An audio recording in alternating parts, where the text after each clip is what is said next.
현대를 가르쳐서 현대 사회와 문화를 가르쳐서 3S 시대다 이런 이야기를 합니다. 근데 요즘에는 그 3S가 조금 달라졌습니다. 첫 번째 S는 이 시대를 시멘트 문화다 이렇게 말합니다. 그럼 우리 주위를 둘러보면 모든 것이 시멘트로 되어 있죠. 길도 그렇고 집도 그렇고 또 우리가 일하는 일터도 다 시멘트로 되어 있습니다. 우리 교회도 보면 온통 시멘트로 그렇게 지어진 것들을 보게 됩니다. 근데 여러분, 시멘트는 흙과 좀 다르죠. 그래서 시멘트는 사람의 마음을 각박하게 한다 하는 이야기를 합니다. 그래서 요즘에는 집을 지을 때 시멘트보다는 유리나 또는 나무나 황토 같은 것들을 사용하는 것들을 보게 됩니다. 그런 의미에서 저와 여러분들은 참 하나님의 축복을 받은 분들이에요. 매주 우리가 바다를 보고 또 나무를 보고 또 흙을 밟을 수 있는 것, 그러면 이것이 은혜이고 복인 줄로 믿습니다. 두 번째 S는 스피드 문화라고 이 시대를 이야기합니다. 어떤 자료를 보니까 옛날에 이 경상도에서 이제 서울까지 그땐 걸어서 갔잖아요. 한번 다녀오면 2달, 3달이 걸렸다고 합니다. 근데 요즘에는 부산에서 서울까지 KTX 그 기차를 타면 2시간 42분이면 가죠. 그런 스피드 시대가 되었습니다. 비행기를 타면 1시간도 안 걸리죠. 또 집에서나 또 어디에서나 핸드폰만 한번 클릭을 하면, 인터넷만 한번 클릭하면 바로 음식을 주문해서 우리는 먹을 수가 있습니다. 근데 여러분, 이러한 스피드 시대가 편리하긴 하지만 사실 사람을 조급하게 만듭니다. 기다리지 못하게 하고 기다리는 것을 힘들게 만드는 것이 또한 스피드 시대이죠. 또 한 가지 S는 뭐냐면 이 시대를 스트레스 시대다 이렇게 이야기를 합니다. 여러분, 현대인들은 누구에게나 스트레스가 있습니다. 이처럼 편리하고 또 편하고 모든 것이 풍족하지만 여전히 사람들의 마음속에는 뭔가 욕구 불만이 있어요. 아주 작은 일에도 끓어오르는 분노를 참지 못합니다. 운전 중에서 신경 쓰이게 하면 어떻게 합니까? 화를 내고 심지어 막 쫓아가서 보복 운전이라고 하죠. 막 사고가 나기도 합니다.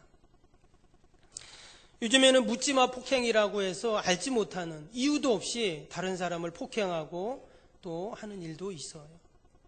얼마 전에 뉴스를 보니까 요즘엔 또 데이트 폭력이라는 게 있더라고요.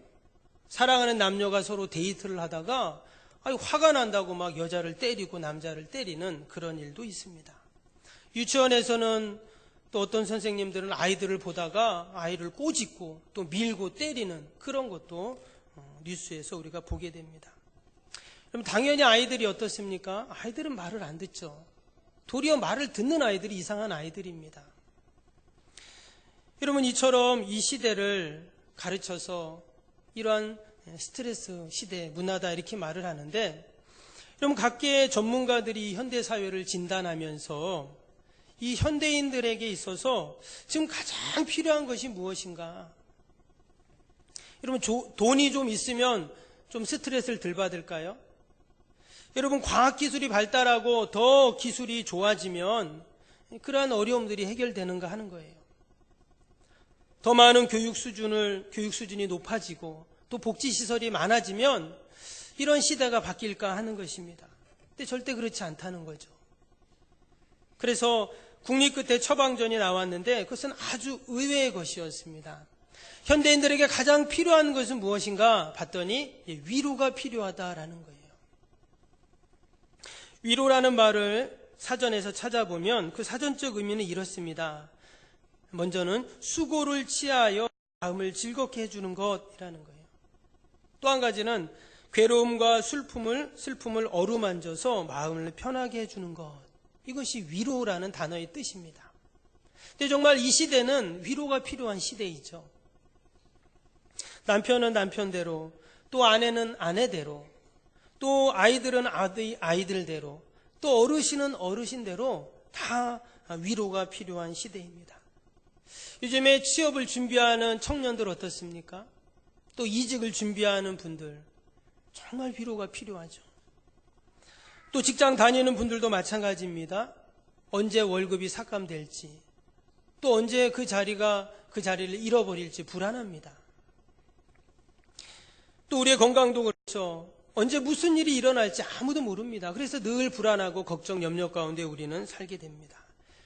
이러한 우리에게 필요한 것이 뭘까요? 위로인 것입니다.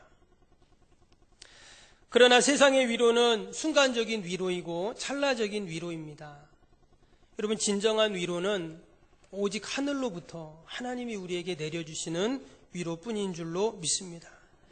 그래서 세상 사람들은 어른이든 아이들이든 건강한 사람이든 건강하지 않는 사람이든 부자이든 가난한 사람이든 누구든지 참 위로는 오직 하나님의 위로다라는 것입니다. 오늘 3절 말씀을 다시 한번 보시면 3절에 찬송하리로다 그는 우리 주 예수 그리스도의 하나님이시요 자비의 아버지시요 모든 위로의 하나님이시며 라고 했습니다. 모든 위로의 하나님이시며, 하나님은 우리를 위로하시는 하나님이십니다. 예수 하나님이시고 자비의 아버지시고 모든 위로의 하나님. 여러분, 이 한 시간도 그 위로의 하나님께서 저와 여러분들을 하늘의 위로로 함께 하실 줄로 믿습니다.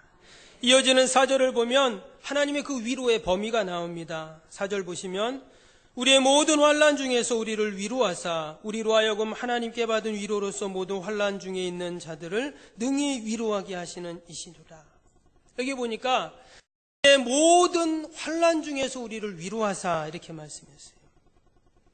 하나님의 위로는 우리의 모든 것들을 다 위로하시는 위로입니다. 뿐만 아니라 그 하나님의 위로의 능력에 대해서 4절에 뭐라고 했습니까? 모든 환난 중에 있는 자들을 능히 위로하시는 이다 이랬어요. 모든 환난들을 능히 위로하시는 분. 어떤 고난도 역경도 상황도 하나님은 능히 위로하시는 하나님이십니다.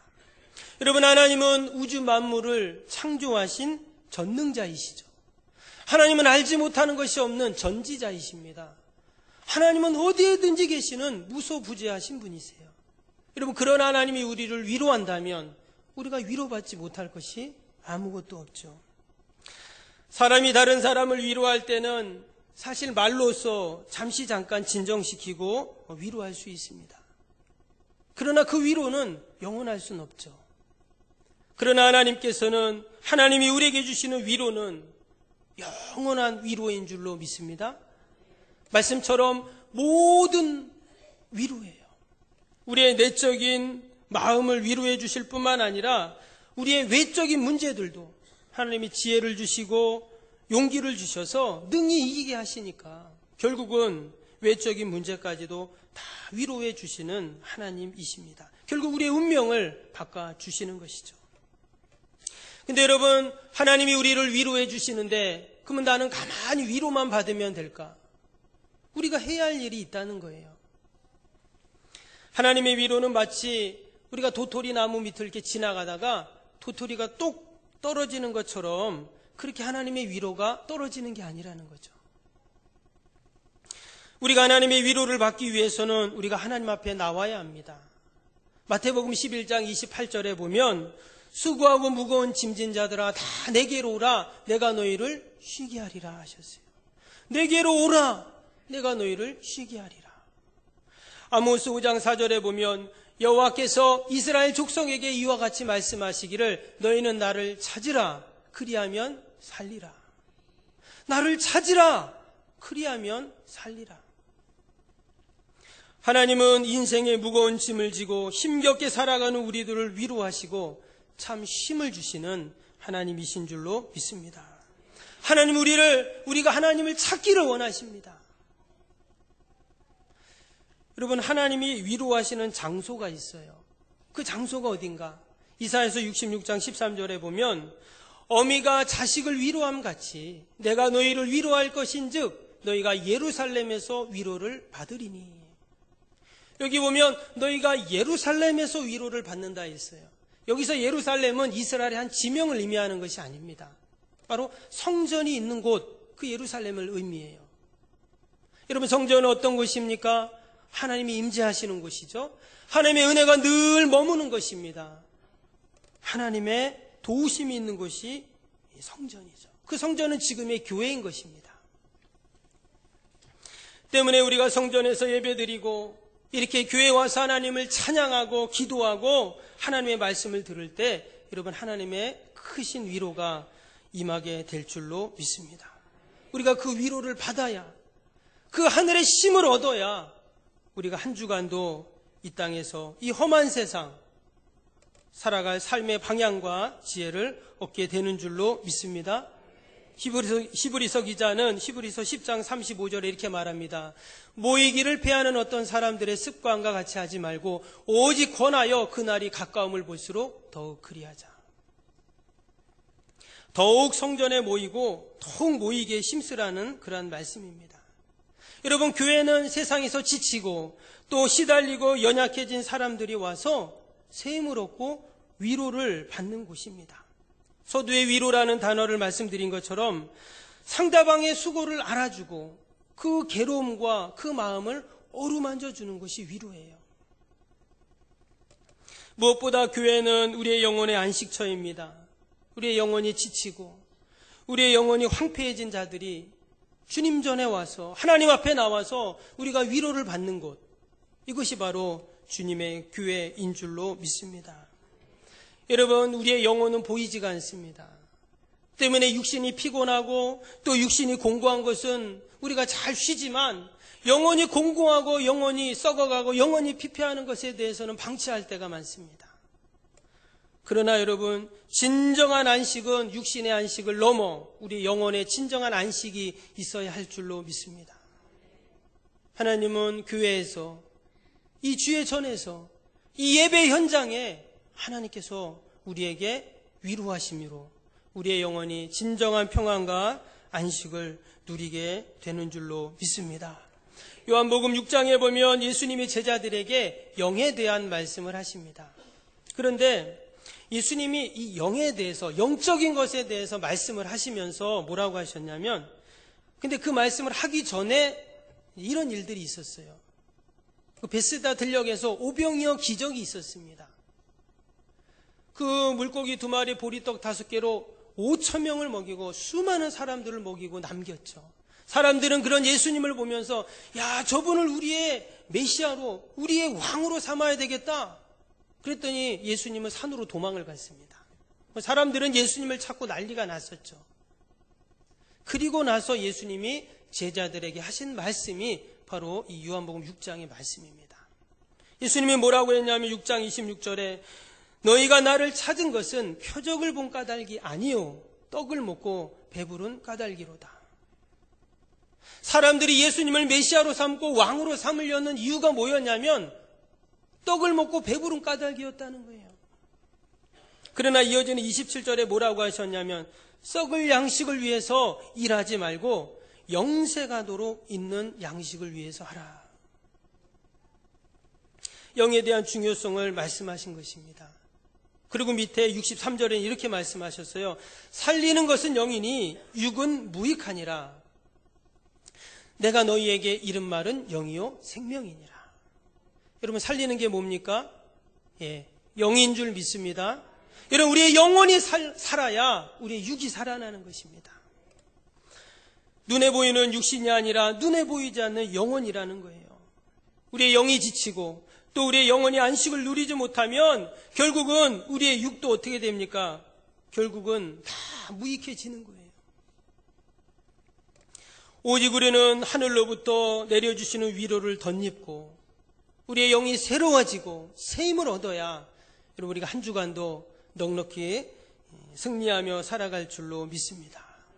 또한 하나님께서는 우리를 위로하실 뿐만 아니라 또 우리에게 위로를 부탁하셨어요. 이사야 40장 1절에 보면 하나님께서 이사야 선지자에게 이렇게 말씀하셨습니다.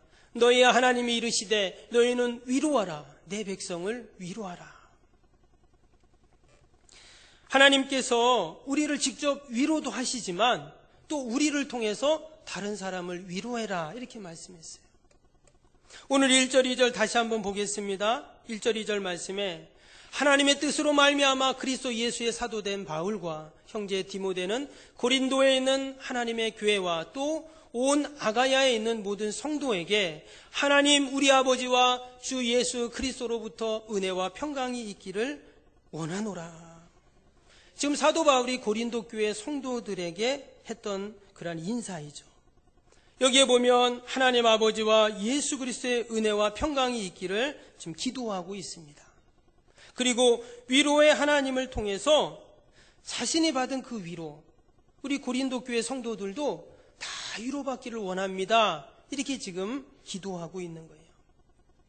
밑에 보면 6절에 이런 말씀이 있었습니다. 6절 다시 한번 보시면 우리가 환난 당하는 것도 너희의 위로와 구원을 받게 하려는 것이요 우리가 위로를 받는 것도 너희가 위로를 받게 하려는 것이니 이 위로가 너희 속에 역사하여 우리가 받는 것 같은 고난을 너희도 견디게 하느니라. 우리의 모든 환난이 너희의 위로와 구원이다. 이렇게 이야기합니다. 자신이 하나님께 위로받은 것이 여러분들의 위로를 위한 것입니다. 그렇게 지금 바울이 이야기를 하고 있어요. 지금 고린도 교회 성도들은 너무나도 위로가 필요한 그러한 상황입니다. 정치적으로는 그 로마의 압제 가운데 그들이 주권을 잃고 착취당하고 있었어요. 또 종교적, 정치적, 신앙적으로는 당시의 유대 율법주의자들, 또 영지주의자들에 의해서 혼란스러운 상태였습니다. 이제 교회가 시작이 되었잖아요. 그러니까 아직까지 체계도 조직도 신학도 온전하지 못한 때였어요. 때문에 교회 안에는 여러 시행착오들이 계속 일어났습니다. 수건을 써야 되는지 말아야 되는지, 유대인들처럼 우리도 할례를 받아야 되는지 받지 말아야 되는지, 이 음식은 먹어도 되는지 안 되는지, 또 은사에 대한 것, 결혼에 대한 것, 이러한 내부적인 외부적인 많은 갈등과 고민과 어려움 가운데 고린도 교회가 처해 있었던 것입니다. 그래서 이 사도 바울은 그 위로의 하나님을 통해서 자신이 받은 그 위로, 하나님 이 고린도 교회 성도들에게도 하나님 그 위로를 허락하여 주옵소서, 이렇게 기도하고 있는 것입니다. 앞에서 위로에 대해 말씀드린 것처럼 사람의 수고를 치하하고 또 마음을 즐겁게 해주고 슬픔과 괴로움을 어루만져 주는 것이 위로라고 했어요. 여러분, 이것은 격려와 칭찬도 같은 그러한 말입니다. 여러분, 내가 누군가로부터 격려받고 칭찬받으면 어떻습니까? 우리는 큰 힘을 얻게 됩니다. 메가더 장군이 어렸을 때 아주 사고뭉치였다고 합니다. 그래서 말썽만 부리고 그냥 골목 대장이었대요. 그래서 사람들이 어린 메가더를 보면서 하는 말이 저거 커서 뭐가 될 거야, 뭐가 될 거야, 다 그랬다는 거예요. 그런데 이 메가더 장군의 할머니는 이 메가더를 보고 뭐라 그랬냐면 너는 군인이 될 기질을 가지고 있다, 이런 얘기를 해준 거예요. 그때 어린 메가더가 눈이 번쩍 떴답니다. 그래서 나중에 이제 군인이 되었죠. 우리가 아는 것처럼 2차 세계대전의 유엔군 총사령관이 됩니다. 그래서 태평양 전쟁과 한국 전쟁에서 큰 공을 세우죠. 그리고 우리나라의 사람들에게 얼마나 고마운 분입니까? 격려의 말 한마디가, 위로의 말 한마디가 인생을 바꿔놓기도 한다는 거예요. 여러분, 남아프리카의 잠비아라는 나라가 있습니다. 이 나라의 북부 하전민 중에 바벤바족이라는 부족이 그렇게 살고 있는데요. 이 부족은 범죄가 없기로 유명하다고 합니다. 그래서 사회학자들, 인류학자들이 이 바벤바족을 조사를 해봤어요. 어떻게 이 부족은 이 범죄가 없는가? 그래 봤더니 이 바벤바족만의 아주 색다르고 독특한 그러한 심판법이 있습니다.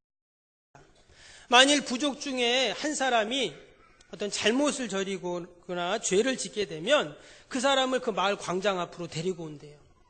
그리고는 모든 부족 사람들이 그를 삥 둘러서는 겁니다. 그리고 돌아가면서 한마디씩 해준대요.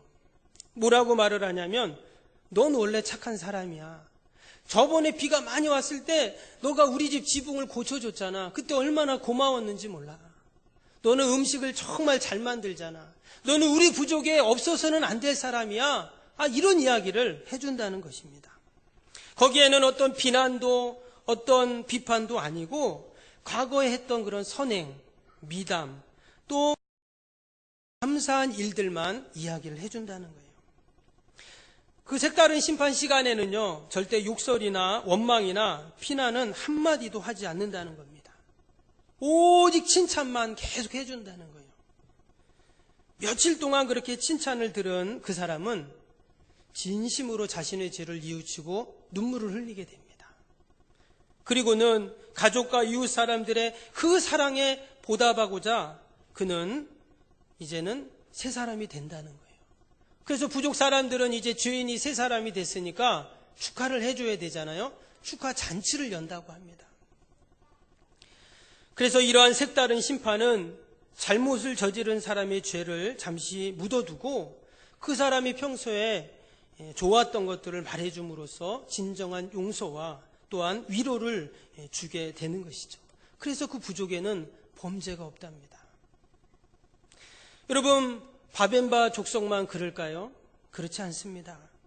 이처럼 사람을 변화시키는 것은 비난과 정죄가 아니라 칭찬과 격려와 위로인 것입니다. 그래서 그 사람의 장점을 보고 칭찬하고 격려하는 것이야말로 그 공동체와 또 구성원을 건강하게 만드는 것이죠. 여러분, 인간은 다 하나님의 형상대로 지음받았습니다. 여러분, 하나님께 단점이 있을까요? 그러면 하나님이 아니죠. 그러나 하나님으로 동일하게 하나님의 형상대로 지음받은 우리에게도 오직 여러분 장점만 있는 줄로 믿습니다.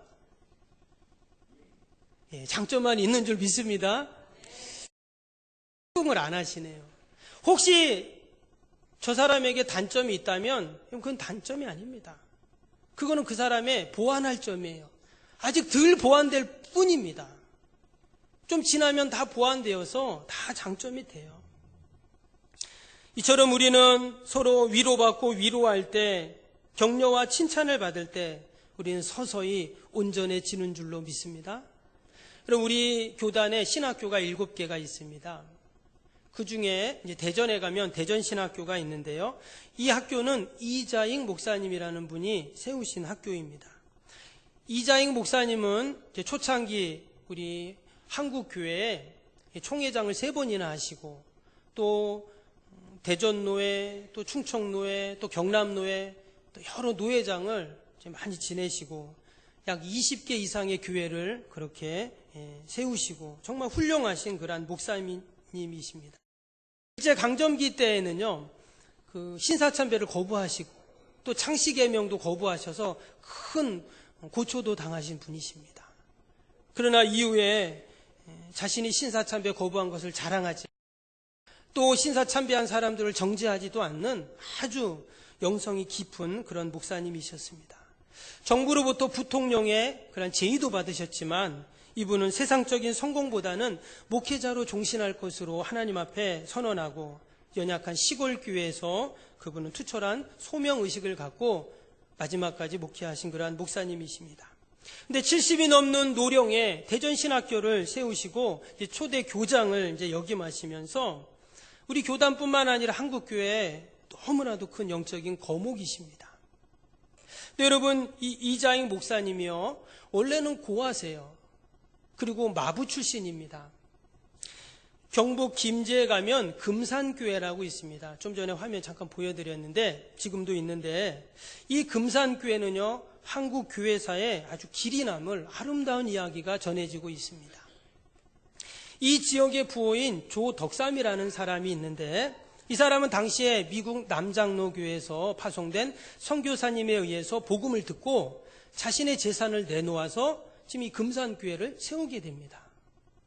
근데 어느 날 이 조덕삼이라는 사람의 집에 저 경상도에서 올라온 그런 이자익이라는 어린 청년이 있었어요. 이 청년이 그 집에 이제 마부가 되고 머슴 일을 하게 됩니다.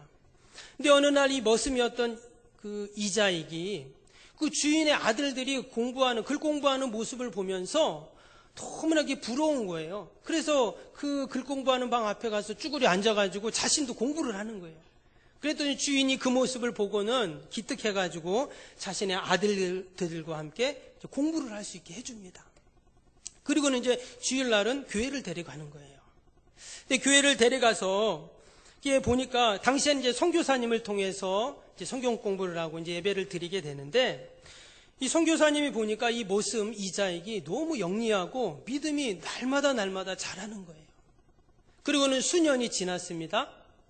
어느 날 이 선교사님이 다른 지역으로 이제 선교 활동을 가는 동안에 이 머슴이었던 이자익에게 지금으로 치면 이제 전도사예요.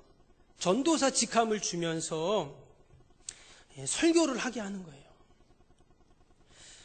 그때 이제 주인이었던 이 조독삼이 뭐라고 말했냐면, 우리 집 머슴이, 우리 일꾼이 교회 설교자가 되다니 이것은 영광입니다.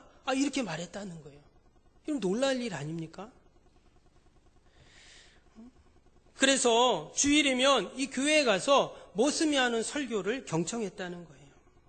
여러분 생각하기에 주인 조독삼이 좀 기분이 상할 수도 있잖아요. 그리고 또 시기 질투를 할 만도 한데, 그는 주일만 되면 교회 가서 머슴의 설교를 들은 거예요. 그리고 예배를 마치면 또 이자익은 집에 가서 머슴이 돼서 주인을 섬긴 거죠. 근데 훗날에 이 교회에서 장로님을 선출하게 되는데, 공교롭게도 주인 조독삼하고 이 머슴 이자익이 사람들의 공천을 받아가지고 그렇게 두 명이 후보로 나왔어요. 그럼 누가 장로님으로 선출됐을까요? 대부분 사람들은 다 주인 조독삼이 장로님으로 선출될 거라고 생각을 했는데, 결과는 예상 밖으로 머슴인 이자익이 장로님이 된 거예요. 그럼 이제 교회가 큰일이 났죠. 주인이 장로님이 돼야 되는데 머슴이 장로님이 된 거예요.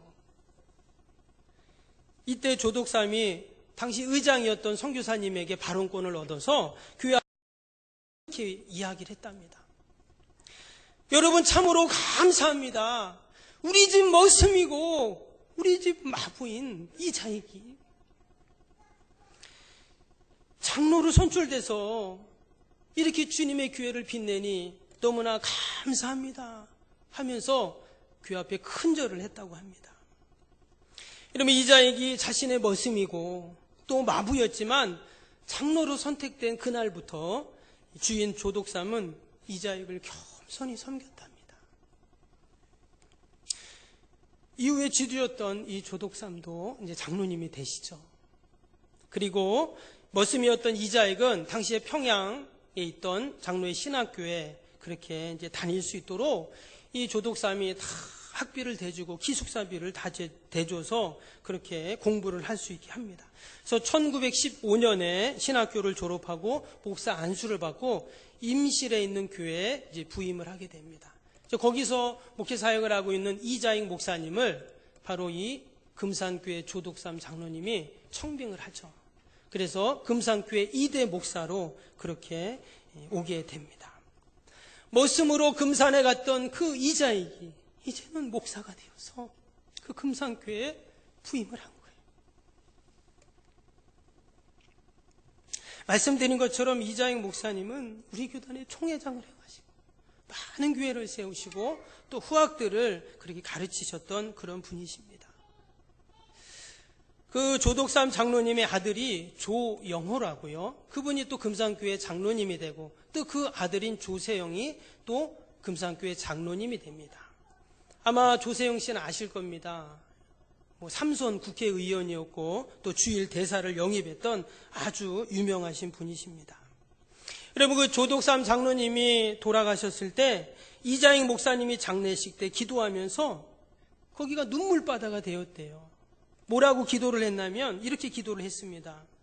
하나님 6살에 고아가 된 나를, 떠돌이였던 나를 받아주시고 예수님 믿게 하시고 그래서 하나님 자녀 되게 또 장로도 되게 하시고 또 신학 공부 시켜주시고 목사까지 될 수 있도록 도와주신 우리 조독삼 장로님, 이런 장로님을 내가 다시 어떻게 뵐 수 있습니까?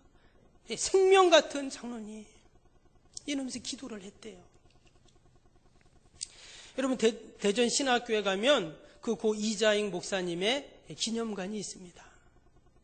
그 현판식 때 그 조독삼 장로님 손자인 그 조세영 장로님이 축사를 했는데 근데 또 그때 이장익 목사님의 손자였던 이규환 장로님이 그곳에 왔대요. 이분은 어떤 분이냐면 대전 제일교회 장로님이시고 그 중국의 연변에 있는 과학기술대학교의 교수를 역임하신 아주 훌륭한 분이십니다. 근데 이 이규환 장로님이 그 조덕삼 장로님 손자에게 또 큰 절을 했대요.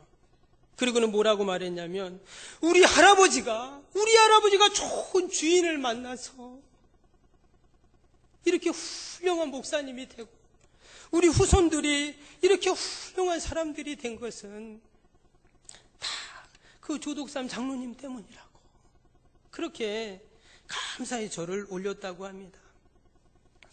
비록 남의 집에 머슴이었고 마부였던 자였지만 그 조덕삼 장로님의 위로가 훌륭한 이장익 목사님을 만들었고 그 목사님의 위로가 수많은 사람들을 위로하고 또 하나님의 교회를 세우고 하나님의 영광을 돌렸는 줄로 믿습니다. 여러분, 세상에는 저와 여러분들의 위로를 기다리는 자들이 많이 있습니다. 내가 하나님께 받은 위로로 우리가 또 다른 사람들에게 위로가 필요한 자들에게 여러분 우리가 꼭 그 위로를 돌려주어야 할 줄로 믿습니다. 제가 교회 부임한 지 이제 몇 주 안 됐는데요. 그동안 많은 분들이 마음의 상처와 또 신앙에 잠을 자고 있다는 이야기를 들었습니다. 과연 새로운 목사님이 과연 어떻게 할까 궁금하시죠? 여러분, 그분들을 제가 여러분들이 찾아가야 합니다. 저는 그분들이 어떤 상처를 받았는지 누군지 모릅니다. 그러나 여러분들은 누구보다 잘 알고 계시고 또 그동안 계속 기도하고 계셨잖아요. 하나님께 받은 위로만큼 여러분들이 찾아가셔서 하나님의 사랑과 위로를 꼭 베풀어 주시기를 바랍니다. 그래서 다시금 신앙의 잠을 깨고 예배의 자리로, 사명의 자리로, 기도의 자리로 나올 수 있도록 여러분 위로해 주시기를 바랍니다. 한 주간도 우리가 주님처럼 위로가 필요한 자들에게 찾아가셔서 위로를 전하는 저와 여러분이 될 수 있기를 바랍니다. 기도하겠습니다. 사랑